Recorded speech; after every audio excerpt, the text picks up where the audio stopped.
In this week's Awesome Feature Friday video from AllThingsCX, we're taking a look at RingSense from RingCentral and having a look at some of the updates that have been applied recently. So I'm going to spend this video taking a look at the Calls tab. So if you have the permission to look at this, you have all calls, my team, reviewed by me, etc. And various different saved views. This has had an uplift here. What we don't have yet is a dashboard. You may have seen that on some of the RingCentral demos, but not quite yet on our instance. And we can see here we now have different filters. So if you go back and look at an older RingSense video, you won't see a number of these. We have a download option now as well. But what I can do is have a look at this. And I can see here Kyle has a load of calls that are scoring at 4, but they're all because they're 3 seconds. He's tried to call someone, they haven't gone anywhere. So I can quickly just go calls with 1 minute over. Now I can now add that. So let's create that as a new pinned view. Let's add that duration again, 1 minute. And we can save that.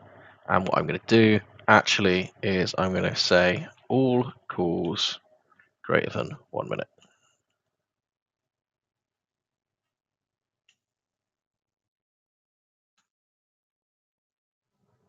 Add that to the library. I can decide if it's public or not. I can also subscribe. Now, I don't think you're going to want to subscribe to a filter of every single call over a minute, but we can see where this might be useful. Now, one of the weird things about this filter is the moment we apply it, you then actually get the filter view. You can, though, just drop that out to let you know. I'm guessing it's telling you what filter it's utilizing at that point. So what we're going to do is potentially add a different category. So we're going to look at a sales and marketing call. And then we see here what that's come to. We can look at the trackers. Has it potentially come up on outbound prospecting? All of that kind of good stuff. We can bring in various different elements here, which makes life a lot easier to find good data. Now I'm not looking at those 4-second calls. Interestingly, although we've gone plus 1 minute, we are bringing in things that are close to 1 minute as well. And we can go and look at these calls either through here or the call details screen. Another interesting filter here is high talk to listen. Now the default for this appears to be over 10 minutes, but what I can do is I can save that down to 1 minute, for example, and we get me talking a lot. Now I can save that as a new view. So I'm going to say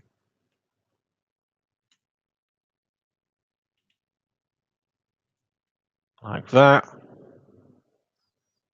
Add it to the library again. I could make this private if I want to.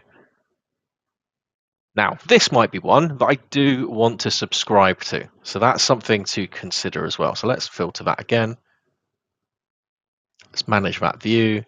And I'm going to click on this one and I'm going to put an email address in here. Every day, one of those comes through. What you'll also see in manage views is I can get rid of some. So actually, I don't need my team, for example. I can remove that, unpin that. You can't just easily unpin there. You have to save it there, for example. Maybe we're going to get rid of the default one there as well. So there you have it, a number of new filtering capabilities to make data easier for you to find within RingSense. Thanks for joining us.